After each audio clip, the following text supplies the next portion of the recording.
For more than a decade, a killer hunted in plain sight. Along a quiet stretch of highway on Long Island, bodies kept appearing, hidden in plain view, wrapped the same way, left just feet from the road.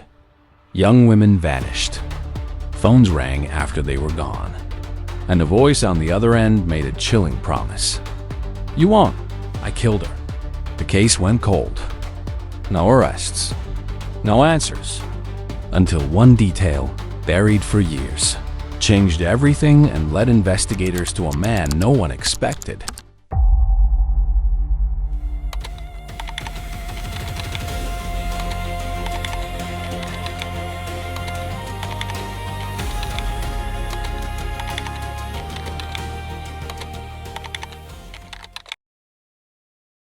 For years, the mystery of Gilgo Beach lingered like a shadow over Long Island.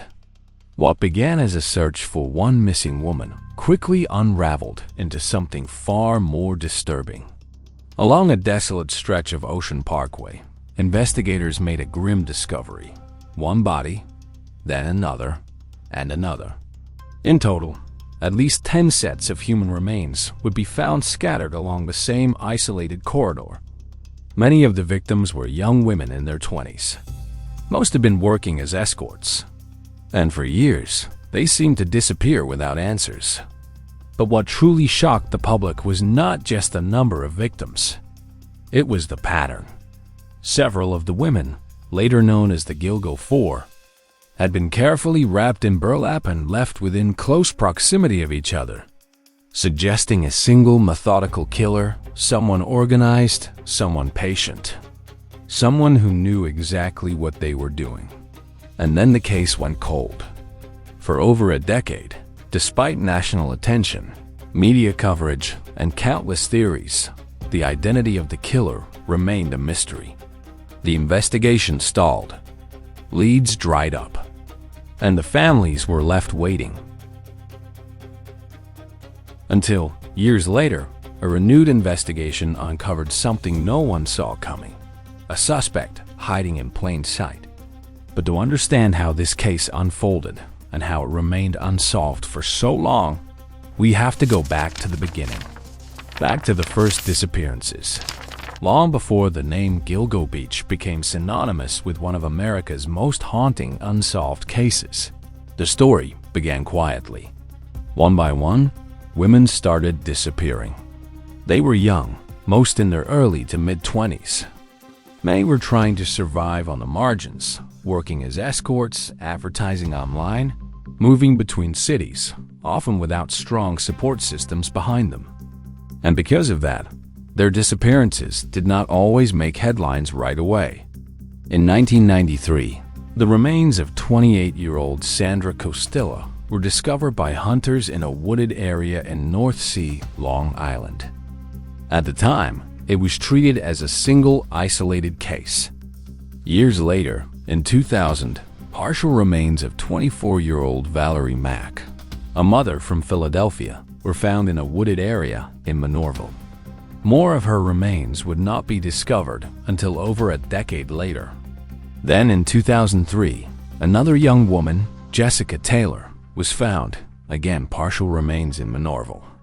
And just like Valerie Mack, more of her remains would later turn up along Ocean Parkway.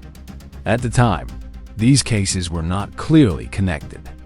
Different years, different locations, different investigations. But something was already forming beneath the surface. Then came a series of disappearances that would finally draw attention. In July 2007, 25-year-old Maureen Brainerd Barnes vanished. 2 years later, in July 2009, 24-year-old Melissa Barthélemy was last seen in the Bronx. She told a friend she was meeting a client and would be back the next morning. She never returned. Days later, her family reported her missing. Then something deeply disturbing happened. Weeks after Melissa disappeared, her family began receiving phone calls from her own cell phone. A male voice taunted them. At one point, he asked her sister, "Do you think you will ever see her again?" Then he answered his own question. "You won't. I killed her." In June 2010, 22-year-old Megan Waterman disappeared. Just a few months later, in September, 27-year-old Amber Lynn Costello vanished from Long Island. She had been struggling with addiction and working as an escort to support herself. Different women, different lives, but similar circumstances. They were all last seen meeting clients, all operating in the same general world, and then they were gone. Meanwhile, the setting where this story would unfold remained eerily quiet. Ocean Parkway, stretching along the southern coast of Long Island, is a long, isolated highway. On one side, dense brush and marshland. On the other, open views of the Atlantic Ocean. It is the kind of place you can drive for miles without seeing much of anything at all. Remote, quiet, easy to overlook. It was the perfect place to hide something, and for years, it did. The turning point in this case did not begin with a body. It began with a disappearance. In May of 2010, 23-year-old Shannon Gilbert vanished in the gated community of Oak Beach on Long Island. She had gone there to meet a client. At some point during the night, something went wrong. She fled the house, made a frantic 911 call, and then disappeared into the darkness. Her mother refused to let the case fade away. She pushed authorities to search the area, insisting that her daughter was out there somewhere. So in December 2010, police began a search along Ocean Parkway. What they found changed everything. On December 11, 2010, investigators discovered human remains hidden in the brush just off the highway. The victim was later identified as Melissa Barthélemy, the young woman who had vanished the year before. It was a shocking discovery, but 2 days later, it became something far worse. As officers expanded their search along the same stretch of road, they found 3 more sets of remains: Maureen Brainerd Barnes, Megan Waterman, and Amber Lynn Costello. 4 victims, all found within a half-mile stretch, all wrapped in camouflage burlap, all believed to have been working as escorts. They would become known as the Gilgo Four, and now, investigators were no longer looking for a missing person. They were hunting a serial killer. The location itself raised chilling questions. Ocean Parkway was not random. It was secluded but accessible, a place someone could return to again and again without drawing attention. Whoever did this knew the area, and they were organized. The use of burlap suggested planning, control, consistency. This was not impulsive violence. It was methodical.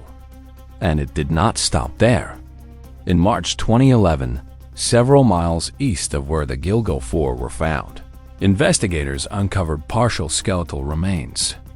The victim was later identified as Jessica Taylor, whose body had first been discovered years earlier in Manorville. Then, just days later, in April 2011, more remains were found along Ocean Parkway. 3 additional victims. Among them, a female toddler, an unidentified Asian male, and another unidentified individual. The scope of the case was expanding rapidly. What had once seemed like a series of isolated disappearances was now revealing a much darker pattern, one that stretched across years, even decades. A week later, even more remains were discovered. One set was identified as the mother of the toddler, connecting 2 victims across time. Another set matched remains found as far back as 1996 on Fire Island. The timeline kept growing. The geography kept widening, and the number of victims kept rising. By this point, at least 10 sets of human remains had been found along or connected to the same area. The investigation became one of the largest and most complex in the region's history. But despite the scale, there was still no answers. Then, in December 2011, more than a year after she disappeared, Shannon Gilbert's body was finally found in the marshes of Oak Beach. The discovery brought some closure, but also more uncertainty. Authorities later said they believed her death may have been accidental and not connected to the other killings. Still, The timing, the location, the circumstances left many people unconvinced. Because by then, one thing was clear. Someone had been using that stretch of Long Island as a dumping ground, returning again and again over years, possibly decades, and somehow staying invisible the entire time. No witnesses who could identify him, no clear suspect, just bodies, patterns, and silence. For years, the investigation into the Gilgo Beach killings moved in circles. Dozens of victims, multiple crime scenes, and no clear suspect. Despite the scale of the case, progress was slow. Leads came in, but nothing strong enough to break it open, and as time passed, the trail grew colder. Then, in 2015, something happened that shook the investigation itself. Suffolk County Police Chief James Burke was arrested, accused of beating a man in custody and conspiring to block an FBI investigation into his actions. He later pleaded guilty and was sentenced to prison. The scandal raised serious concerns. Had the investigation been mishandled? Had opportunities been missed? That same day, officials announced the FBI would formally join the Gilgo Beach case. But even with federal involvement, answers still did not come. Years passed. Then in January 2020, investigators released a new piece of evidence to the public. A black leather belt embossed with the letters WHM. Police believed the belt had been handled by the killer. It did not belong to any of the victims. It was a message or a mistake.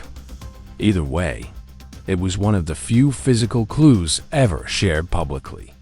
Still, no arrest followed. But behind the scenes, something was changing. In February 2022, a new multi-agency task force was formed, bringing together the Suffolk County Police Department, the Sheriff's Office, New York State Police, and the FBI. For the first time in years, the case was being re-examined from the ground up. Every detail, every record, every possibility. And this time, investigators leaned heavily on data. They began analyzing cell tower records, thousands of them. Slowly, they narrowed the field from thousands to hundreds to just a handful of individuals. At the same time, they revisited witness statements. One detail stood out. A witness had described seeing a man connected to one of the victims, along with a green pickup truck. That detail became critical. Investigators began focusing on individuals who had access to a similar vehicle. And that is when a name surfaced. Rex Heuermann, a New York architect. In March 2022, he was identified in a database by a state investigator. At first glance, he did not fit the image many people had in mind. He owned an architecture and consulting firm in Manhattan. He lived on Long Island. He had no known direct connection to the victims. But the deeper investigators looked, the more connections began to appear. He matched the physical description provided by a witness. He had access to a green pickup truck registered to his brother. He lived near cell sites linked to the victims, and his work placed him near locations in New York City where key phone activity had occurred. So investigators began watching him closely. They conducted surveillance on Heuermann and his family. They tracked his movements. And in a critical step, they began collecting his discarded items, garbage, anything that could hold DNA. At the same time, they dug into phone records. Prosecutors later alleged that Heuermann had used burner phones to contact several of the victims, including 3 of the Gilgo Four. Those same phones were allegedly used after the women disappeared to check voicemails and to make calls, including the taunting calls to Melissa Barthelomy's family. Investigators also uncovered billing records that placed Heuermann in the same general locations as those burner phones at key times. It was a pattern that kept repeating. Then came a disturbing discovery. A search of his computer revealed that he had searched for information about the case at least 200 times. He was not just aware of the investigation. He was tracking it obsessively, looking up details about the victims, searching for photos, even attempting to find information about their families. But investigators still needed something stronger, something definitive. In late 2022, they believed they had a chance. They recovered a discarded cup believed to be his, but the DNA sample was not good enough. The case hung in the balance until January 2023. That is when investigators made a breakthrough. They retrieved a pizza box that Heuermann had thrown away. On the crust, a usable DNA sample. When they tested it, the results were critical. Because years earlier, investigators had recovered a single male hair from the burlap used to wrap one of the victims, Megan Waterman. That hair had been sitting in evidence, waiting. Now, for the first time, they had something to compare it to. The DNA from the pizza crust matched the hair found at the crime scene. And it was not the only connection. Additional hairs found on or near multiple victims were linked to Heuermann or to members of his household, including his wife. The evidence was no longer circumstantial. It was physical, forensic, and deeply personal. Behind the scenes, investigators had built their case over 2 years, using more than 300 subpoenas and search warrants, piece by piece, detail by detail, until finally they were ready. After more than a decade of silence, they had a suspect.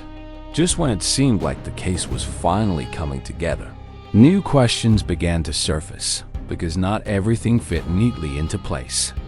For years, one name had hovered over the entire investigation: Shannon Gilbert. Her disappearance in 2010 was what led police to Gilgo Beach in the first place. Without her, the bodies may never have been found. And yet, authorities later said they believed her death was accidental and not connected to the killings. That conclusion did not sit well with everyone.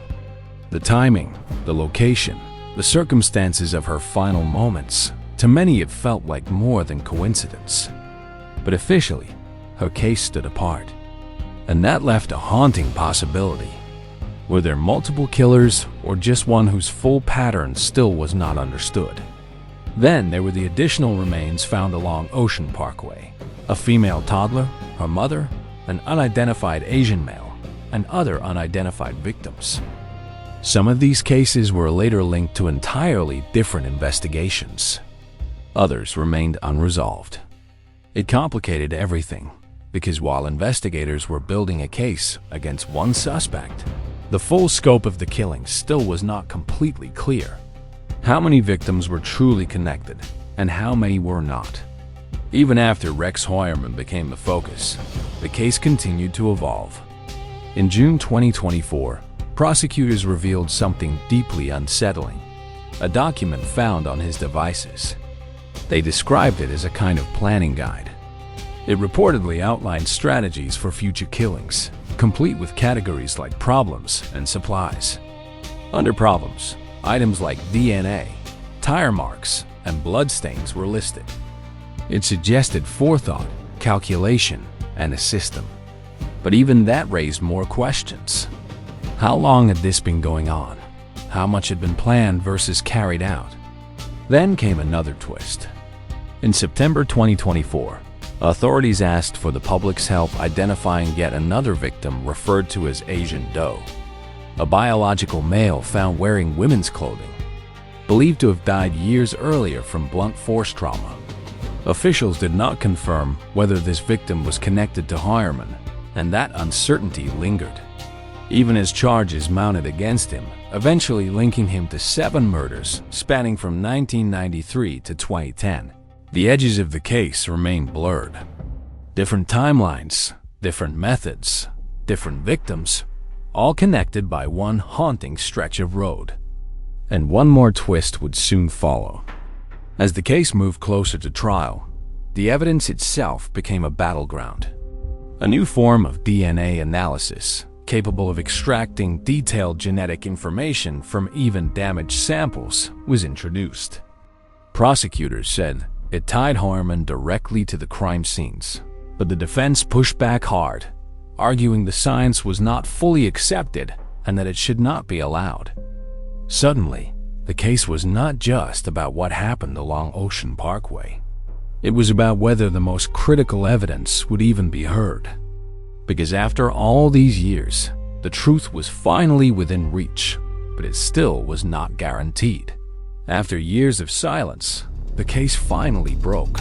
On July 13, 2023, Rex Heuermann was arrested in New York City, a 59-year-old architect, a business owner, a man who had lived and worked in plain sight.